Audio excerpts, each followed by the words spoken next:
Bom dia, gente. Bom tê-los aqui para esse desafio de encararmos um livro que não é dos mais fáceis da sua interpretação, entretanto, de extremo valor, principalmente para os nossos dias difíceis.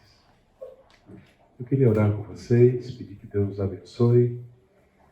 Serão 8 domingos.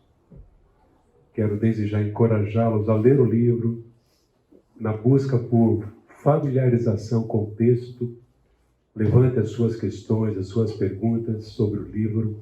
Acho que isso tudo será um ganho desse processo aqui de aprendizado e do nosso estudo.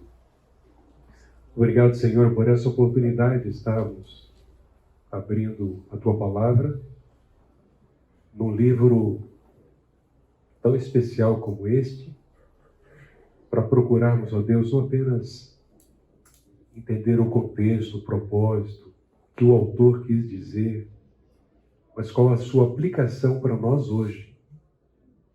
Entendemos que é a Tua Palavra, é o Senhor que nos fala através dela, e o Senhor nos fala também através do Cântico dos Cânticos.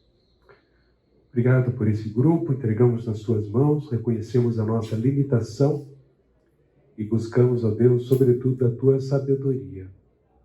Oramos assim no nome de Jesus. Amém.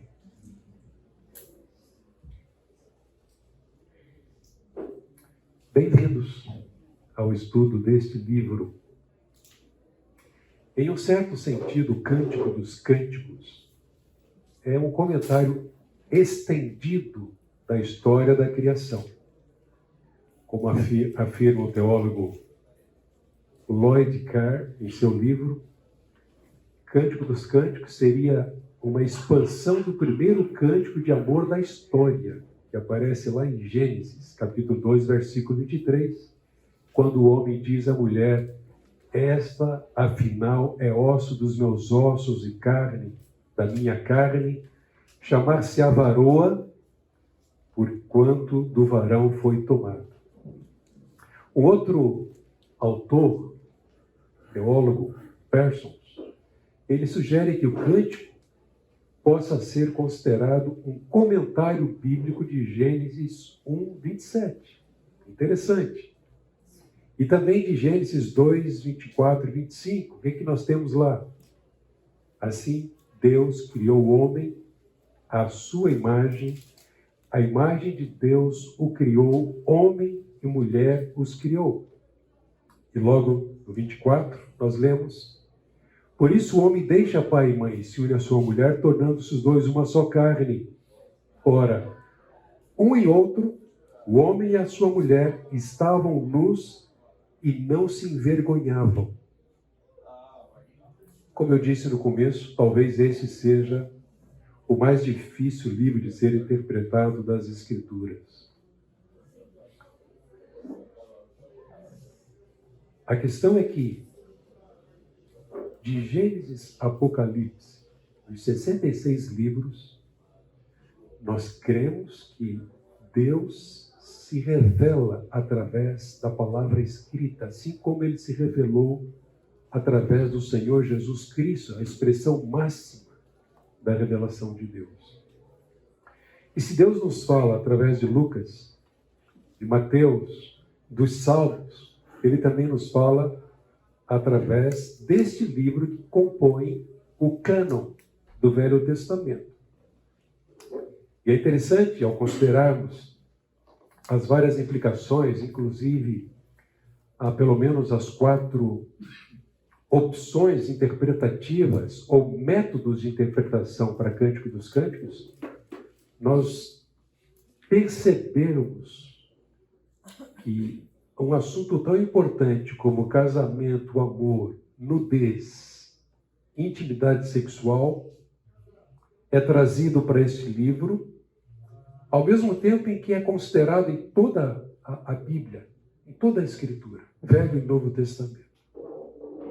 Não sei o quanto nós estamos tão atentos para a teologia bíblica da sexualidade. Cânticos dos Cânticos é um excelente livro para nós considerarmos o que Deus pensa sobre isso e como Ele propõe na sua criação, homem e mulher, macho e fêmea, algo que vai muito além daquilo que essa cultura secular atual tenta propor e estabelecer como norma, ignorando completamente os desígnios de Deus, a teologia bíblica da sexualidade, do casamento, do amor, ignorando então a sua vontade para a própria felicidade do homem e, sobretudo, a sua glória.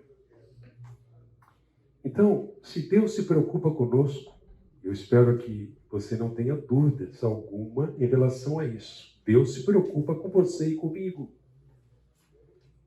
E qual foi a maior manifestação dessa preocupação, fruto do seu amor? É que Deus veio até nós na pessoa de Jesus. Não tínhamos qualquer esperança ou chance de reconciliação ou de salvação, o livramento da morte, da sua ira, senão através de Jesus. Então, se Deus se preocupa conosco e demonstrou isso ao revelar-se a nós, especialmente através de Cristo Jesus, nós precisamos entender que a sua revelação envolve todos os aspectos da condição humana. Isso inclui a sexualidade humana. O que nós percebemos nesse livro é que o tema nudez presente aqui está presente também na narrativa bíblica da criação e da queda. E quão importante nós atentarmos para isso, para que o livro seja entendido dentro desse contexto maior, uma narrativa muito mais ampla, que tem a ver com o propósito de Deus, especialmente o seu propósito para o gênero, o homem, para a mulher. Então, o tema nudez está presente nessa narrativa. Criação, queda. A história nos conta que Adão e Eva, que foram criados à imagem e semelhança de Deus, estavam nus e não se envergonhavam antes da queda. Entretanto, o que nós vemos após a queda, e o texto é muito claro, é que ambos ficaram envergonhados da sua nudez, então buscaram cobri-la. Hoje, o que nós temos na nossa sociedade, nessa cultura tão perversa?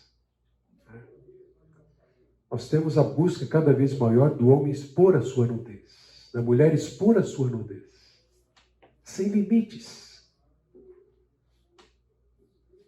E não considerar que, de fato, por causa da queda, o homem tentou cobrir a sua nudez, consequência do pecado. Cântico serve como complemento, então, dessa história. Por quê? Porque o cântico vai demonstrar como que um casal pode retornar a uma sexualidade plena, redimida, sem vergonha, pura, satisfazendo-se plenamente naquilo que foi criado, satisfazendo no propósito para o qual o homem e mulher foram criados, bem como o casamento, e sendo abençoados por ele. Ao longo da história, muitos têm tentado alegorizar o livro Cântico dos Cânticos. E nós vamos ver que esse tipo de interpretação traz algumas dificuldades. Aqueles que alinham com o método alegórico de interpretação para Cântico dos Cânticos propõem que a sua mensagem trate do amor de Deus para com Israel, ou então da paixão de Jesus Cristo pela sua igreja. Espero que vocês percebam, à medida que formos estudando o texto, versículo por versículo, muitas dificuldades em relação a isso, e mais várias delas não teriam nem explicação, se de fato adotarmos esse método. Bem, acho que já estou dando alguma dica de que nós vamos optar pela interpretação natural do livro. Não alegórica, não a tipológica, uma vez que o Novo Testamento não cita em nenhum dos seus versículos Cântico dos Cânticos, ou qualquer parte desse livro. Não vamos adotar também a interpretação dramática, mas a natural. Porque nós vamos encontrar nessa opção interpretativa mais coerência. Eu diria que, de certa forma, uma coerência fruto de uma interpretação natural, entendendo que o texto traça, assim, ou trata de uma narrativa que descreve uma paixão de um amado pela sua amada, sem forçar a barra, tendo no seu clímax o ato, as núpcias conjugais, e descrevendo então alguns outros aspectos que certamente nos trazem a compreensão do que é esse verdadeiro amor, fruto de um relacionamento entre homem e uma mulher, que embora testado, provado, ele é amadurecido, ele é desenvolvido e ele permanece.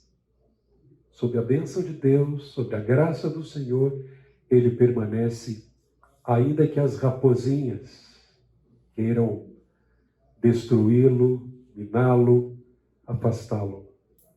Então a nossa opção vai ser pela interpretação natural de Cânticos, levando em conta que o livro faz alusão a uma história, ainda que no livro essa história não seja contada numa ordem cronológica, vocês vão perceber.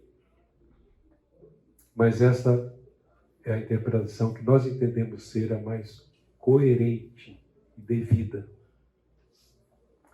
Segundo o nosso querido e saudoso Dr. Carlos Oswaldo, em seu livro Foco, ele faz esta afirmação: o livro de Cântico dos Cânticos contribui para a revelação de Deus ao exaltar um tipo de amor que segue o padrão criativo de Deus e evita distorções das quais a própria Bíblia dá amplo testemunho.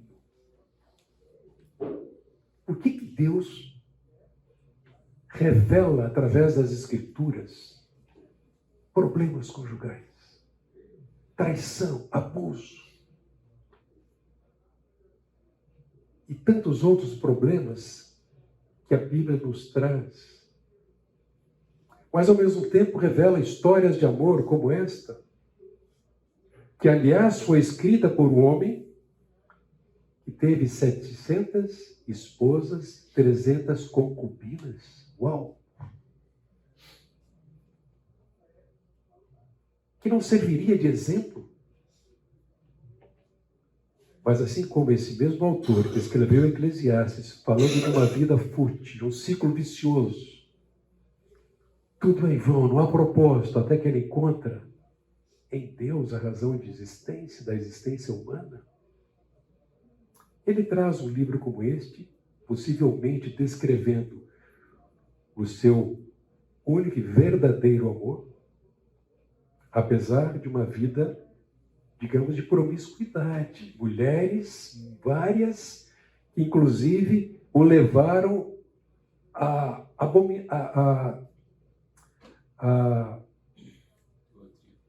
se perder na sua vida, porque essas mulheres contaminaram o seu coração com seus ídolos.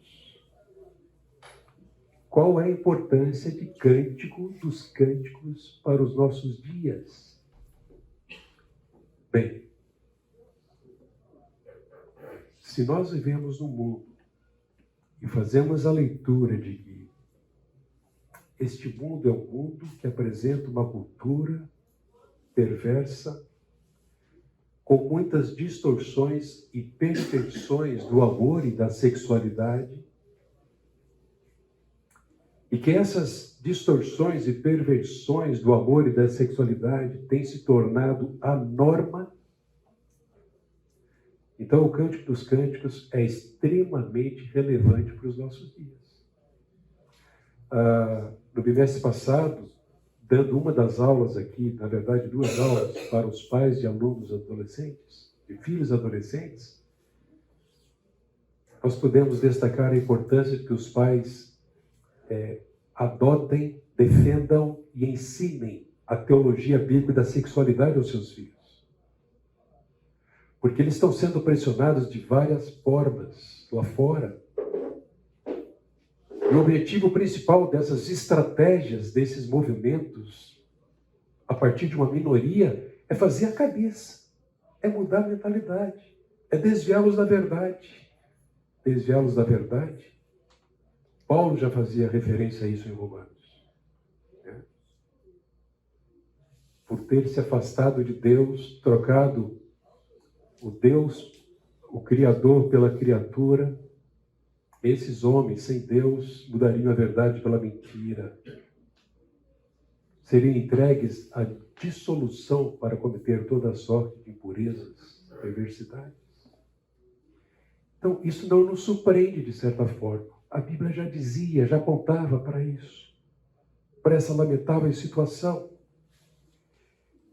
Então, eu gostaria que vocês realmente entendessem o valor de um estudo como este, ou do estudo do cântico, dos cânticos dos nossos dias.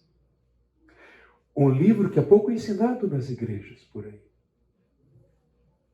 Muitos não ensinam o cântico dos cânticos por causa de um certo desconforto, acanhamento. Mas Deus não fica envergonhado em abrir um jogo sobre amor e sexualidade. E muito menos mais nós pretendemos, como igreja bíblica, deixar de expor qualquer conselho de Deus. Cabe a nós esse desafio de expor toda a palavra, e isso tem sido feito, seja aqui na classe, especialmente nos cultos, no púlpito. Que Deus nos abençoe nessa disposição e nesse propósito. Embora o livro trate abertamente de sexo, intimidade, não é vulgar. Embora com alguns termos, inclusive, eróticos, eles são tratados de uma maneira pura, não vulgar, de forma clara e também, de certa forma, cativante. Então, onde é que nós queremos chegar com vocês?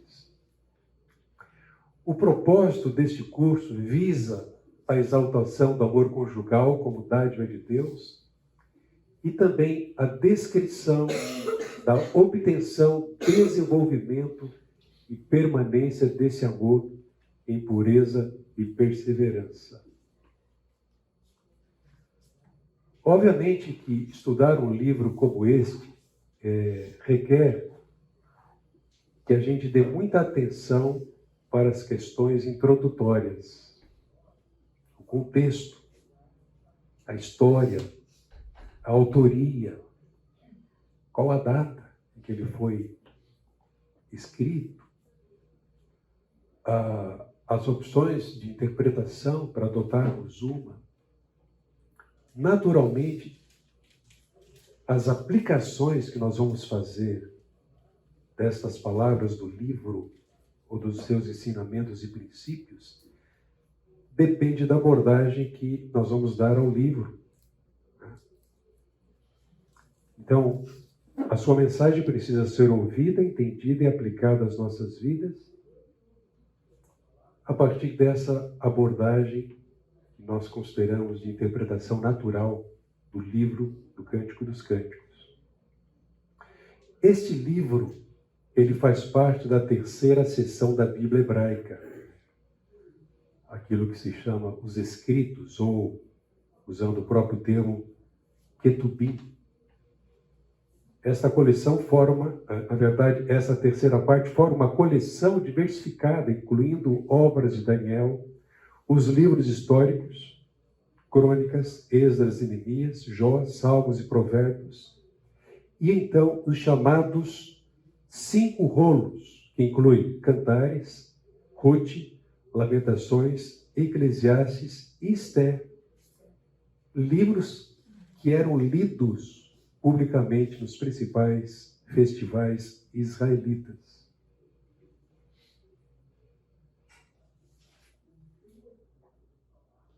Como entender, já no começo do livro, uma declaração de amor como esta? Beije-me com os beijos da sua boca, porque o amor é melhor do que o vinho. Em muitos meios, e não apenas cristãos, mas especialmente lá fora do meio cristão, como é que se interpretaria uma declaração como esta?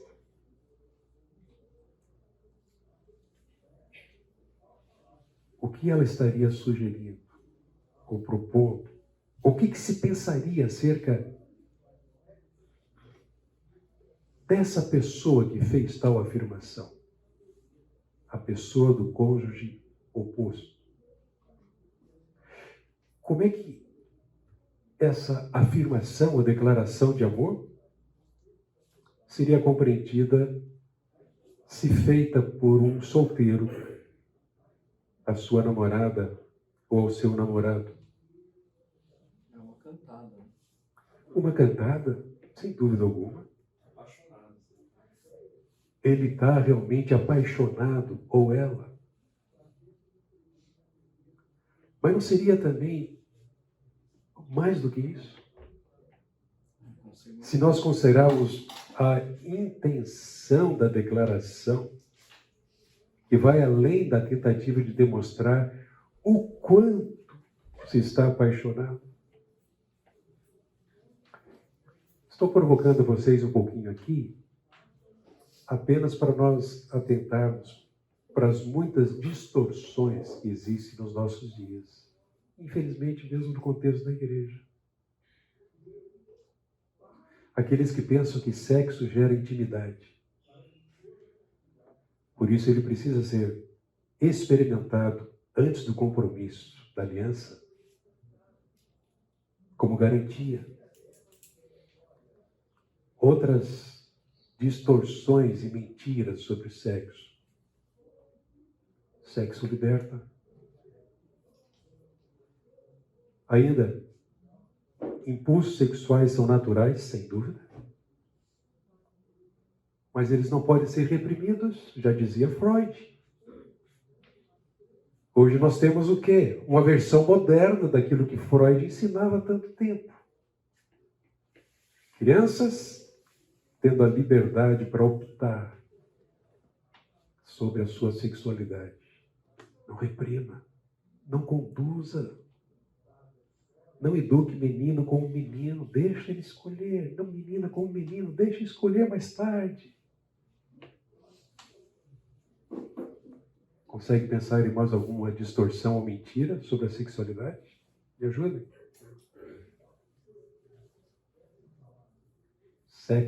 Sexo é sempre sujo. A gente ouve e vê isso. Entra no banheiro público. Como é tratado. Mais algum? Vocês estão muito caladinhos, gente. Toda forma de amor é válida. Oi? Toda forma de amor é válida. Toda forma de amor é válida. Isso aí. Uma má compreensão do que é amor. Né? Amor sem compromisso.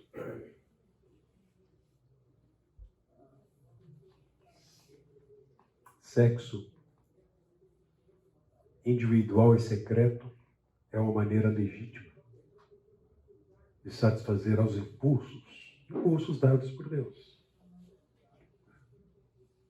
Nós vamos ter 2 aulas onde vamos entrar um pouquinho mais, de uma forma profunda. O professor Fernando Bueno vai nos ajudar, onde nós vamos considerar um dos desvios que mais tem contribuído para o divórcio, que é a pornografia, a forma egoísta de busca por satisfação sexual, homens e mulheres. questões presentes no nosso dia, fora e dentro da igreja. Que falar sobre pelo menos 52 opções de gênero que nós temos já hoje. Quantas? 52. Diversidade de gênero.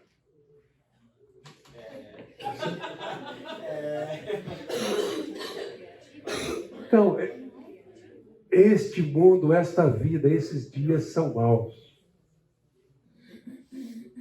E Deus realmente tem nos abençoado e como nós somos chamados hoje, não falo apenas para vocês que ainda têm filhos na idade escolar, mas para todos nós, Deus nos chama a nos postarmos com firmeza em defesa da verdade. Deus nos chama a não sermos omissos, ainda que a gente não vá brigar, a gente precisa declarar, com a disposição de receber críticas e até perseguição. É fácil pensar. Nós poderemos sofrer isso logo, logo, por nos postarmos de uma maneira firme como igreja, expondo as Escrituras. Então, é um livro para os nossos dias. Eu espero que vocês tenham essa ideia. O que nós vamos tratar? Introdução, contexto, propósito, não necessariamente numa aula. A expectativa do amor, uma mensagem muito, muito importante também para os solteiros. O que aconteceu antes do casal, do nosso livro, Salomão e a Sulamita, se unirem. A expressão desse amor. Depois, a beleza e pureza da intimidade conjugal, as ameaças dos nossos dias e desvios. Como é que esse amor se expande a partir do compromisso, apesar das raposinhas, das dificuldades, das crises, dos problemas que fazem parte da nossa vida. E então, por fim, como esse amor se afirma, como sendo o verdadeiro amor. Muito bem. Quem é que escreveu Cântico dos Cânticos ou Cantares de Salomão? Ao contrário do livro de Eclesiastes, do mesmo autor, e Eclesiastes é um livro explicitamente associado com o rei Salomão, mas somente na tradição, não no seu conteúdo. Cântico dos Cânticos é diferente.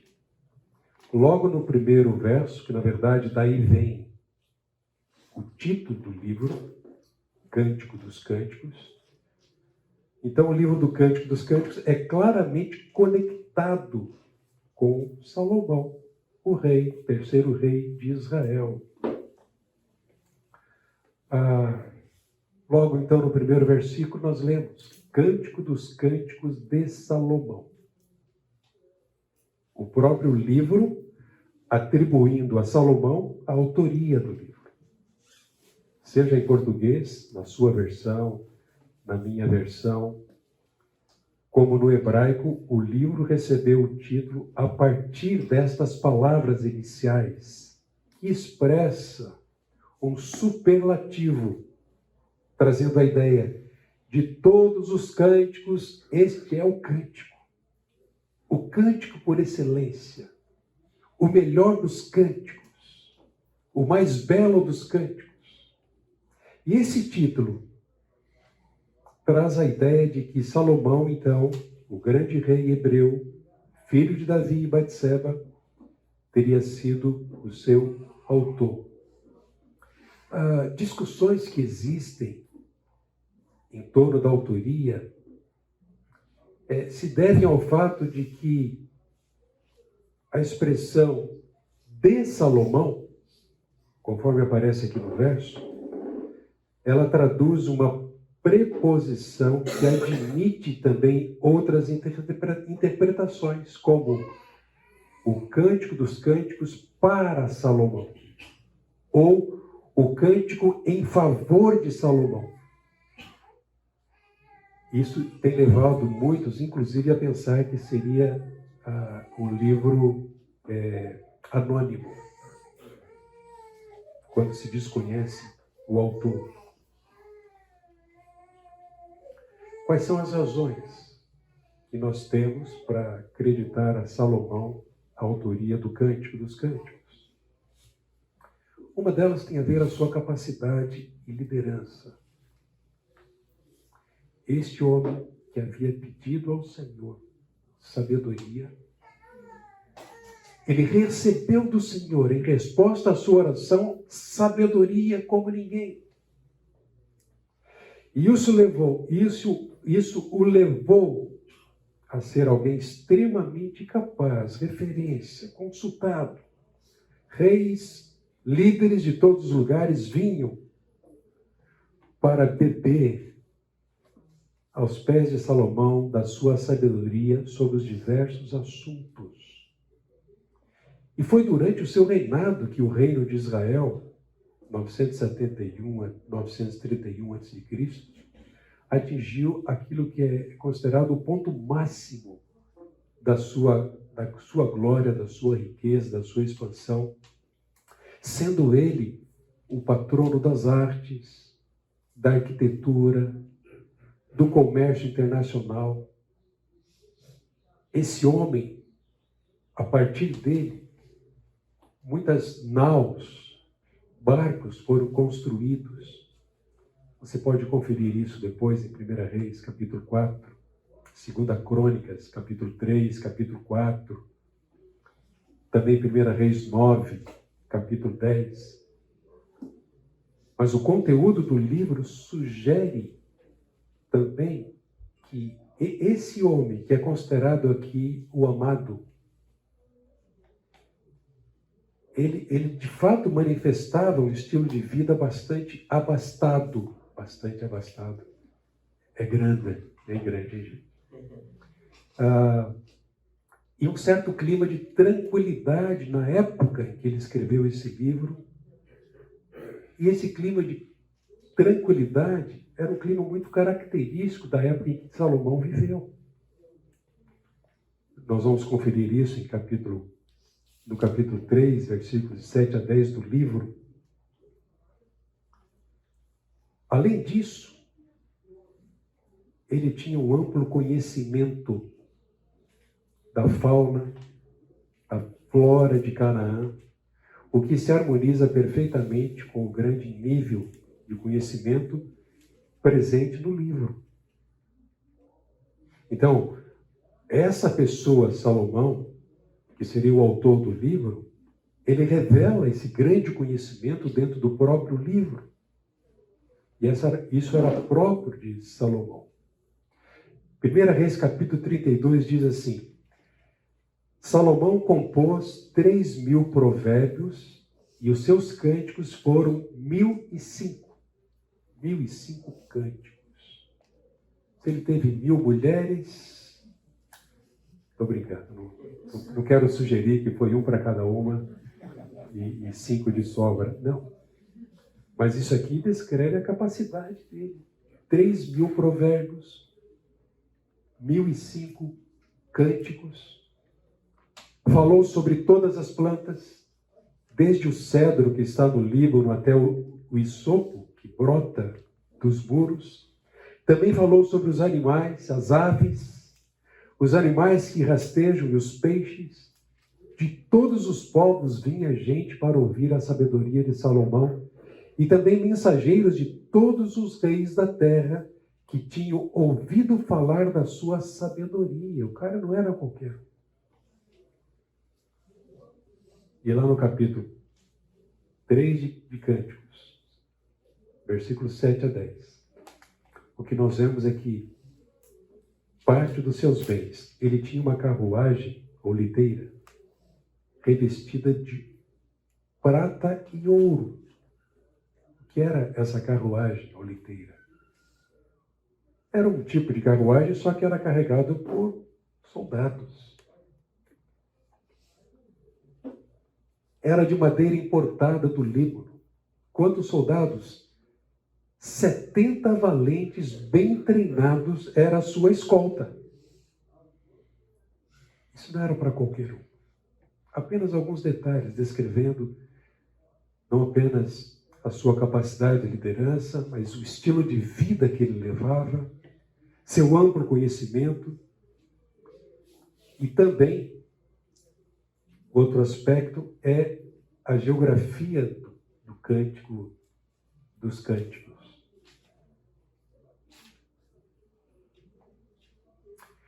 O livro vai mencionar, e é interessante perceber que não só menciona, mas menciona com muita liberdade, por exemplo, as localidades que ficavam no norte, extremo norte e extremo sul.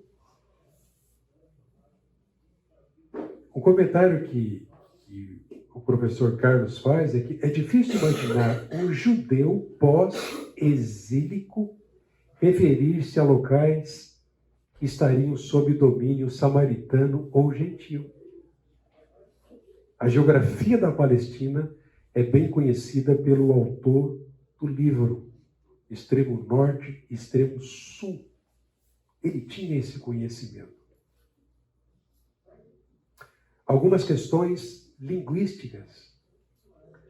O uso da forma alternativa do pronome relativo hebraico é claramente um semitismo da região norte de Israel, mas já presente na literatura bíblica mais antiga. E aí, esse detalhe aqui é importante. Aramaísmos. O que é um aramaísmo? O aramaísmo é qualquer característica linguística do aramaico que ocorre numa outra língua.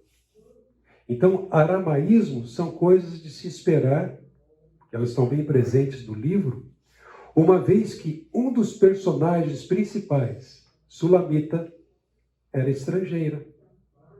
Vivia no norte de Israel, próxima à Síria, exposta a esse tipo de vocabulário.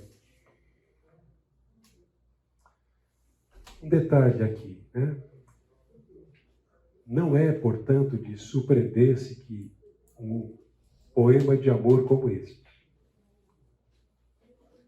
o Cântico dos Cânticos,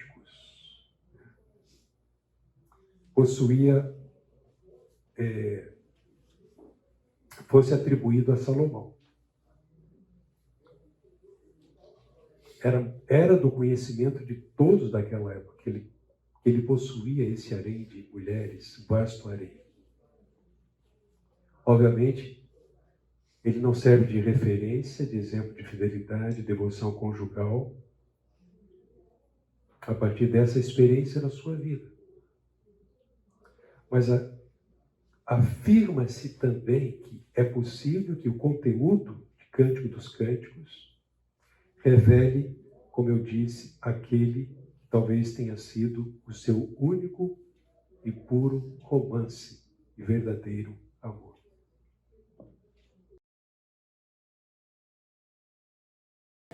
Bom, não vamos nos ater aqui muito em relação à data, apenas uma afirmação. Né?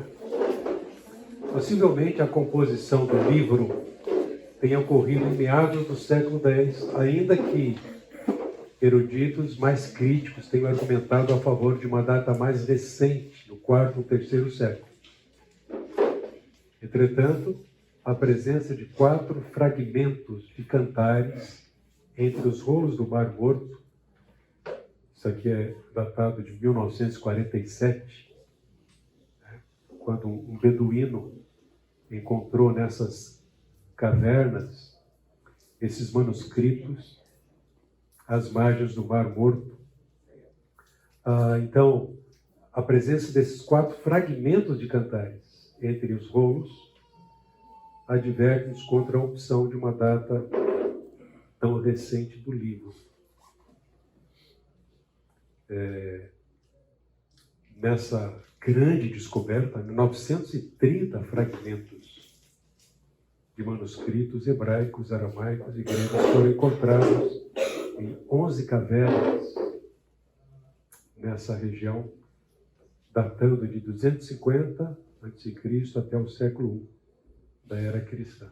É interessante, só um parênteses, como Deus cuidou para que esses fragmentos ficassem até os nossos dias, né? Como foi distribuído em vários lugares e foram achados para dar veracidade né? Não são os únicos, mas extremamente importantes para todo esse trabalho. Antes de Cristo? Sim. Sim.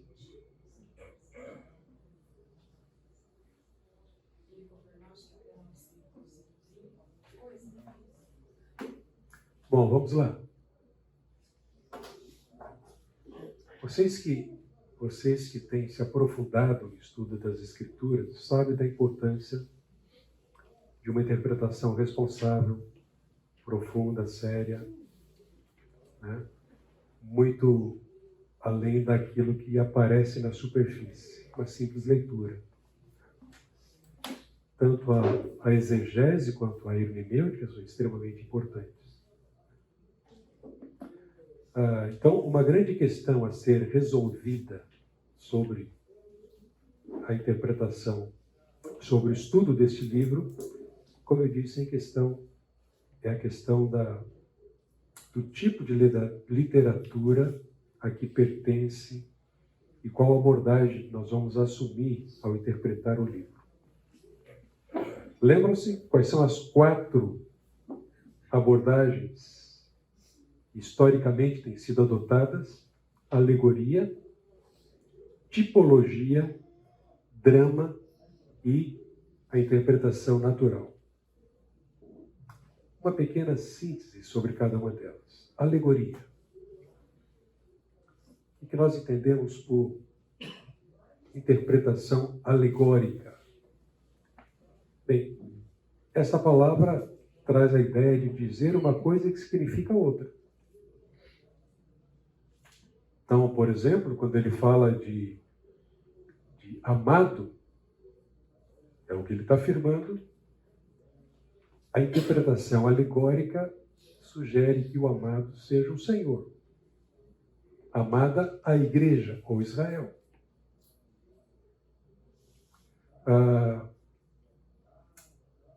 Era uma opção de interpretação usada das antigas literaturas judaicas e cristãs. A alegoria era, inclusive, uma abordagem preferida, porque ela evitava as tensões criadas pela linguagem sensual do livro. Imagina, interpretar isso. O que há de espiritual numa declaração de amor como aquela que aparece no versículo 2? Imagina pregar alguma coisa com essa interpretação. Um dos problemas desse método, mas deixa eu ler antes com vocês aqui, essa afirmação deste autor, é que as fantasias da interpretação criadas em termos dos principais princípios alegóricos indicam a inexistência de cânones hermenêuticos bem definidos para guiar-nos na determinação do sentido preciso e a sua aplicação se adotarmos o ponto de vista alegórico. Um dos problemas desse método de interpretação é que ele tem como ponto básico de que esse texto bíblico não contém qualquer registro de fatos ou registro factual. Também não é historicamente verdadeiro, não se refere a nenhum acontecimento do passado. Não aconteceu. Mas trata-se apenas de um instrumento de alguma verdade espiritual mais profunda, ignorando-se a situação literal e histórica descrita no texto.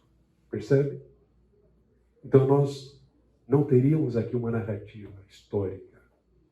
Algo que aconteceu em determinado lugar, numa região. E o método alegórico parte deste princípio, ou desta consideração. Homem e mulher seriam Deus, Israel, ou então Cristo e a igreja. Imagina que vocês podem, a partir dessa consideração, imaginar vários problemas que nós teríamos aqui. Se adotássemos este método de interpretação, considerando o livro num contexto maior, a narrativa bíblica, sobre amor, sobre sexualidade, mesmo sobre Cristo e igreja, Israel, o que a Bíblia ensina sobre isso. A outra opção é a tipológica. Lembram-se de algum exemplo que nós temos na Bíblia de um estudo, de um livro em que usa muito a tipologia, ou seja, as afirmações contidas nesse livro são sombras daquilo que iria acontecer conforme o registro no Novo Testamento. Daniel. O mais comum é Levítico e Hebreus. Levítico cita muito Hebreus, faz muita referência a Hebreus. Desculpa, ao contrário, Hebreus cita Levítico, e Levítico aponta para a suficiência da obra em Cristo Jesus.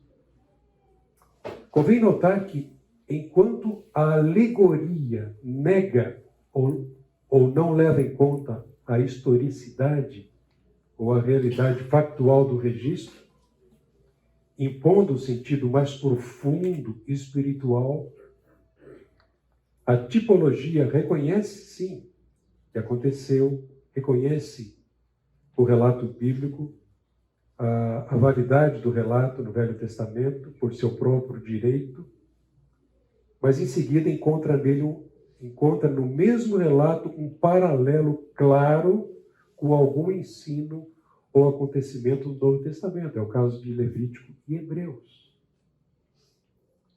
Mas neste método, o Cântico dos Cânticos seria um tipo de figura do amor de Jesus pela igreja.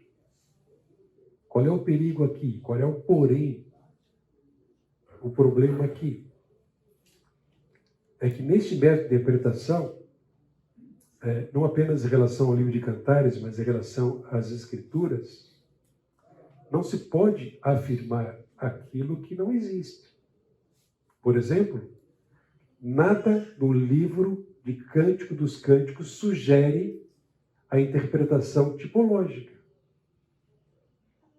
Que argumentos eu tenho para afirmar que o amado seria Cristo? Que a amada, cujo nome no próprio livro é Sulamita, seria a igreja ou Israel. Além disso, como eu mencionei, o Novo Testamento não cita ou faz qualquer menção ao livro do Cântico dos Cânticos. E um detalhe, Salomão, com as suas muitas esposas, seria um péssimo exemplo do amor de Cristo pela igreja. E são apenas algumas das dificuldades para quem adota, ou se adotássemos, o método interpretativo tipológico. Agora, gente, isso não significa que o conteúdo do livro não nos traga vários ensinamentos que nos remetem a algo extremamente maior, melhor, ou que nos leva a considerar aquilo que é descrito aqui no livro, mas que só pode ser resgatado e desfrutado plenamente por causa da obra eficaz do Senhor Jesus Cristo, que nos livra do pecado, que nos livra da corrupção, que nos traz para uma vida piedosa, que nos dá o suporte para resistirmos à tentação, que de fato nos protege, nos ensina, nos educa com sua graça para não sermos levados pela cultura atual. Então, eu gostaria de, por conta disso, trazer algumas considerações aqui sobre uma perspectiva cristocêntrica. Não é alegoria nem tipologia, mas uma perspectiva cristocêntrica a partir dos ensinamentos que nós vamos encontrar aqui no livro do Cântico dos Cânticos. No passado, não muito distante, nós tivemos um problema aqui com 2 ou 3 irmãos nossos que exigiam a sua maneira de reclamar, de cobrar, de ficar pegando no pé. Exigiam que toda a pregação fosse cristocêntrica. Tudo que fosse ensinado ou pregado do púlpito ou da classe, necessariamente tinha que mencionar Cristo. E nós tivemos problemas. Tivemos que convidar essas pessoas a parar de fazer isso. Saíram da igreja, foram buscar em outra igreja harmonia, alguém que se harmonizasse com as suas ideias. Vejam, necessariamente não podemos fazer isso. Não há uma obrigação para fazermos isso. Ainda que, obviamente, nós possamos extrair lições e considerar essas perspectivas cristocêntricas dentro do livro. Como, por exemplo, a importância do casamento no plano da redenção. Se nós pensarmos nas 4 grandes cenas da narrativa bíblica, a história da humanidade, criação, queda, redenção e glorificação, nós precisamos considerar o casamento dentro dessa perspectiva. Isso tem a ver com o propósito para o qual Deus criou você e a sua esposa, você e o seu marido, ou futuro, ou futura. Gênesis, quando afirma que Deus criou o ser humano à sua imagem e Deus o criou, homem e mulher os criou, certamente essa afirmação contempla o propósito de Deus ao criar homem e mulher à sua imagem e semelhança. Deixa pai e mãe e se une à sua mulher, tornando-se os dois uma só carne. É parte do propósito de Deus para a humanidade, para as nossas vidas. Paulo vai descrever isso aos Efésios, fazendo clara distinção entre o papel de cada um. Homem e a mulher, não existe a possibilidade de se alcançar ou satisfazer os propósitos de Deus, a não ser através desse relacionamento hétero, em amor, a partir do amor do Senhor Jesus Cristo. Então ele fala do papel de marido e esposa, traçando um paralelo entre Cristo e a igreja. O casamento é uma parábola viva, né, da união entre Cristo e a sua igreja. As distorções da imagem de Deus por causa da queda e as consequências do casamento em família. Sim. Apocalipse 20, 22, qual é o gancho? Desculpa, qual? Apocalipse 20, 22. Apontando para o futuro. Vejam, nós não devemos ter a perspectiva da união conjugal apenas para esta vida aqui. Mas aquilo que nós temos em Cristo aponta para as bodas do Cordeiro, quando estaremos para sempre com Ele, né? No casamento perfeito da noiva com o noivo. Essa linguagem está muito, muito relacionada no contexto do casamento. Então, nesse sentido, apenas para que consideremos a união conjugal no aqui e no agora, mas dentro dessa história ou narrativa bíblica muito maior, que aponta para o futuro e não apenas para o nosso desfrute do presente. A distorção da imagem de Deus por causa da queda, né? Nós consideramos isso. Por que esses problemas que nós levantamos aqui, mentiras, desvios, existem? Nós temos uma causa, uma razão principal, né? e todas as consequências no meio da família. Por causa de Gênesis 3,16 é que nós precisamos de João 3,16. A possibilidade de resgate, de transformação. Né? O homem muda porque Cristo muda o seu coração. De igual forma, a mulher é transformada por causa da graça salvadora que temos em Cristo Jesus.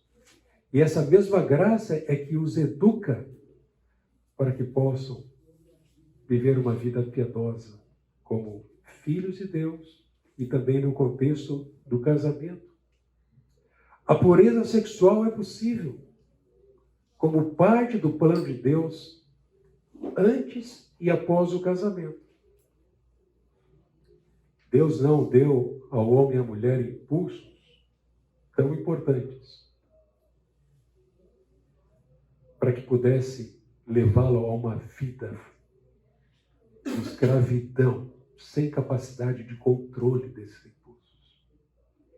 Mas nós bem sabemos que esse domínio, esse controle e esse desfrute pleno dos impulsos que Deus nos dá, não só do sexo, todos os outros, eles podem ser desfrutados plenamente, mas dentro do propósito de Deus e debaixo da sua graça, poder e bondade.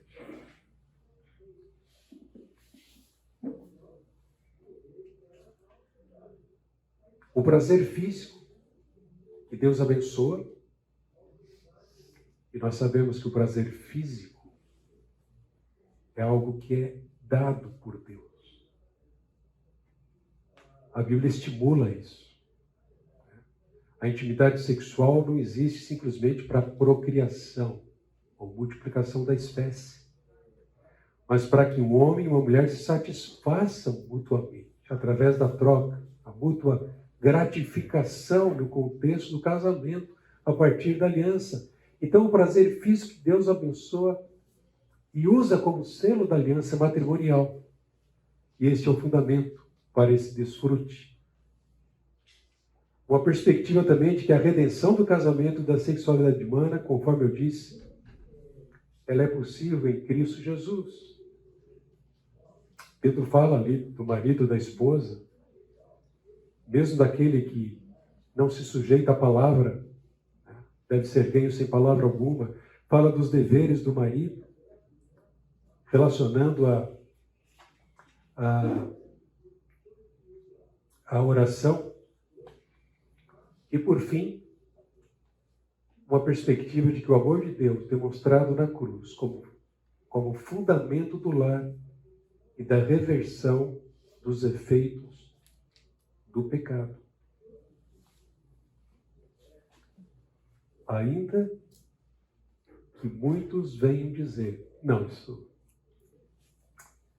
esse desvio é impossível de ser mudado.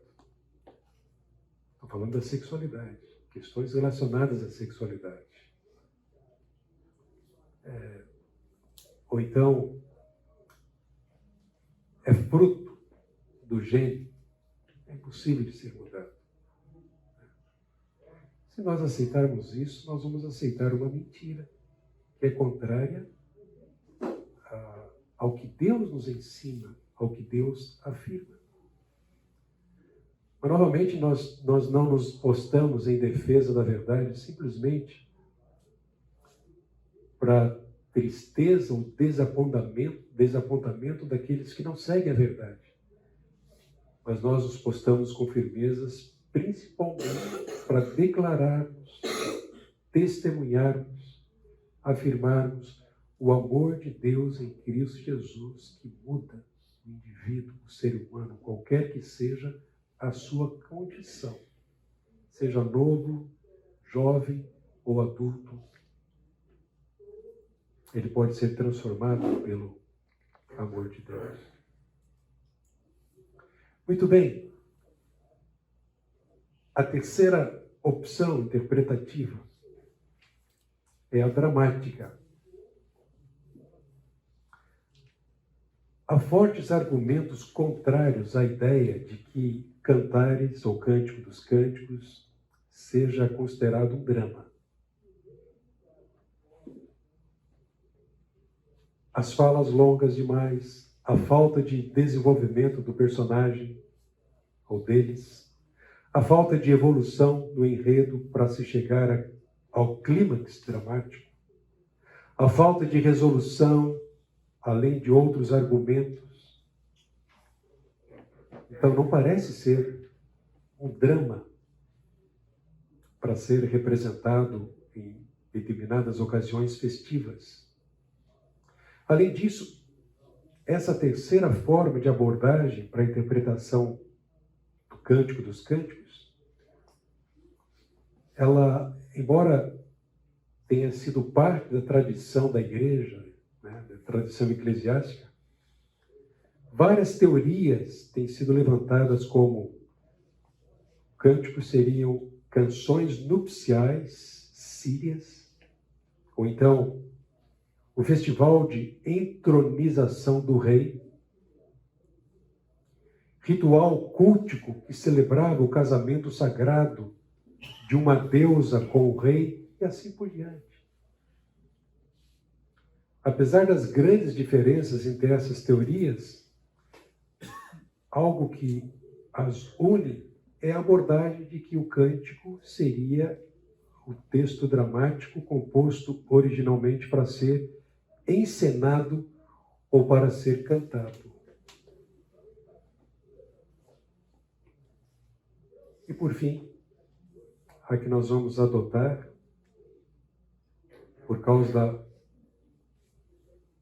grande quantidade de vantagens sobre as demais, e por entendermos, principalmente por ser mais coerente, a partir de uma consideração tanto exegética quanto hermenêutica do texto. Então, a interpretação natural propõe que Cantares deva ser interpretado como os fatos parecem ser naturalmente, ou seja, uma série de poemas que falam clara e explicitamente sobre os sentimentos, os desejos, os interesses, temores e esperanças de um homem e de uma mulher enamorados, sem qualquer necessidade de alegorização, tipologia ou dramatização. Uma pergunta que tem surgido a partir de outras opções interpretativas. E o erotismo contido no livro? É comum se argumentar que questões da sexualidade humana são indignas de serem tratadas nas Escrituras. Entretanto, no Velho Testamento não há nenhuma condenação para a sexualidade em si mesma. Ela é apresentada abertamente, com liberdade. E, aliás, a partir da criação, em Gênesis, até as bodas do Cordeiro, lá em Apocalipse, a sexualidade humana, ela é apresentada como dádiva específica de Deus, visando a sua glória e a própria felicidade do homem em poder alcançar os seus propósitos, o desfrute, a multiplicação da espécie, o governar sobre a terra e a glória de Deus.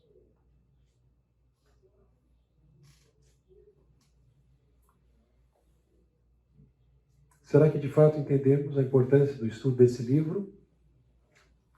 Apenas tentei trazer hoje aqui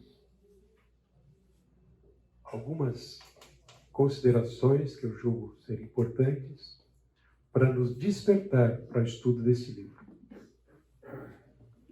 É inquestionável a relevância dessa mensagem, do meu ponto de vista. Pois além de apresentar um padrão de amor que Deus criou para ser desfrutado, como nós precisamos abraçar isso. Entre um homem e uma mulher, conforme o seu plano delineado perfeitamente nas Escrituras, esse estudo estimula a obtenção, o desenvolvimento e também a proteção desse amor verdadeiro entre o homem e uma mulher.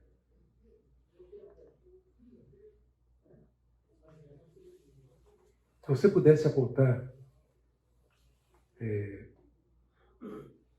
considerando a importância do livro para os nossos dias, na sua consideração,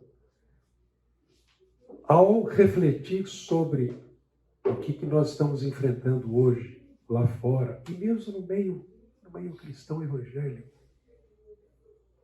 o que você poderia dizer sobre a importância de um estudo como este, que tem a ver com teologia bíblica da sexualidade, descrição de um amor, manutenção, permanência, perseverança deste amor?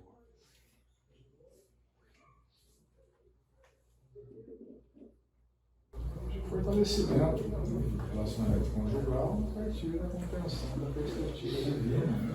Fora toda a questão romântica, família, felicidade, está presente no estudo de campo. Excelente. São muitas as expressões tentando nos apresentar outra ideia. Não devemos ter medo delas. Porque nada é mais importante do que nos capacitarmos, nos aperfeiçoarmos e abraçarmos essas verdades bíblicas. Tem sido muito comum e, lamentavelmente, cada vez mais, pessoas, ao trazerem seus problemas, conflitos conjugais, ao mesmo tempo sendo acompanhadas por profissionais da psicologia, elas trazem a seguinte questão: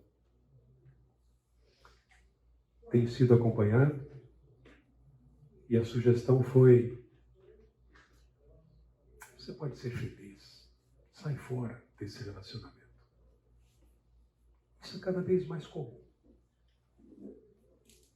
Qual o problema de uma proposta terapêutica como essa?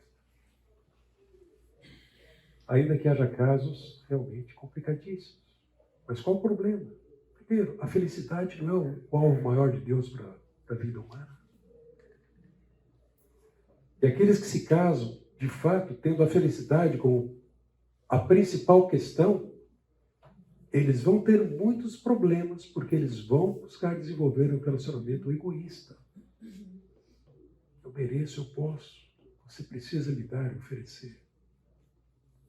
Segundo, obviamente, para nós que somos cristãos, nós sabemos que sempre há esperança em Cristo Jesus para resgatar aquilo que foi perdido, aquilo que foi deturpado, aquilo que se afastou. Mesmo quando há adultério, é possível haver o resgate, a transformação. Obviamente, ambos precisam querer. Há uma pesquisa que ela foi feita, na verdade ela foi feita já há 4 anos. Só no estado do Espírito Santo. O estado do Espírito Santo está mais dentro do contexto, né, do que outro estado qualquer. Mas olha só, a pesquisa traz o seguinte: a pornografia é a principal causa da separação de casais. A interseção entre a pornografia e o casamento é uma das mais problemáticas entre os casais de hoje, incluindo cristãos. Isso foi sempre assim? A questão é que hoje é mais amplamente divulgada. Antes não era assim.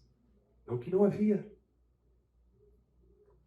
Nós vemos desvios graves apresentados pelas Escrituras.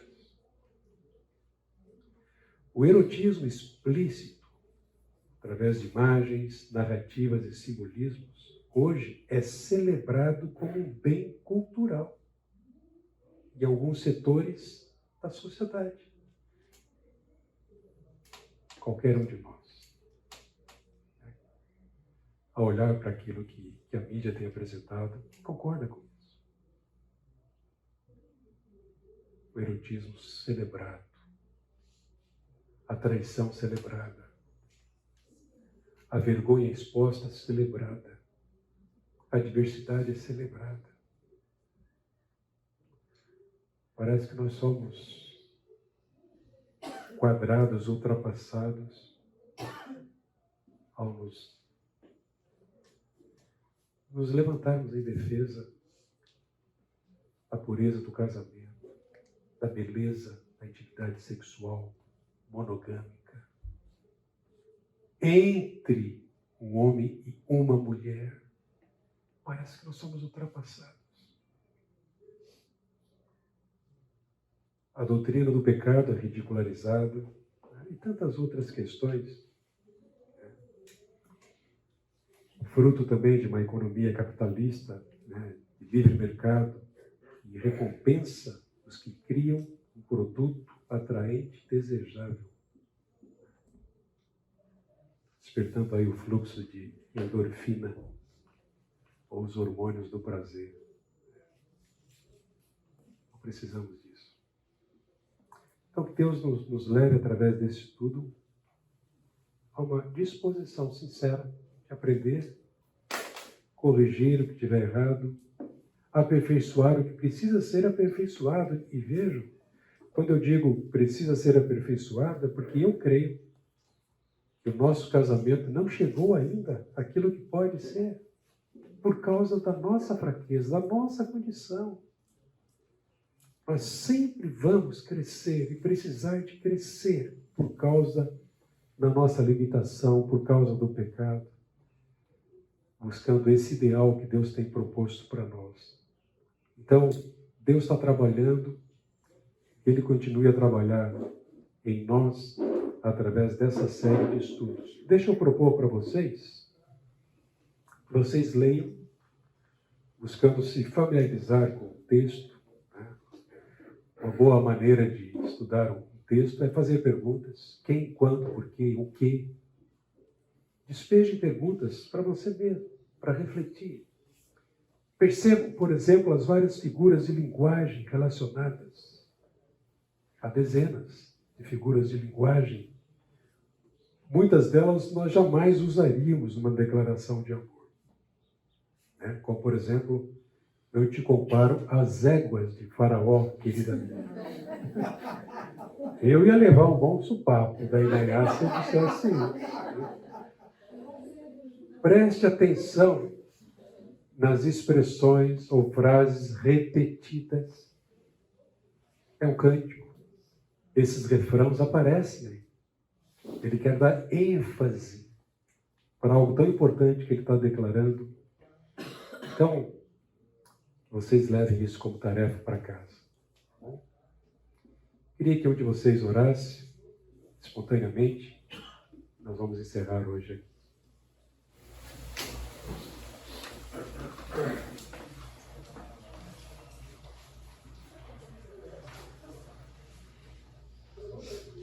Senhor Pai, nós te agradecemos por esse momento oportuno, de conhecer um pouco mais a sua palavra, entender aquilo que o Senhor tem para nós, que é de nós, Deus, que mesmo o texto que por vezes entendemos que não é tão necessário, talvez não venha da parte do Senhor, possamos ter a disciplina de lê-lo, interpretá-lo, Senhor, e aquilo que o Senhor tiver para nós.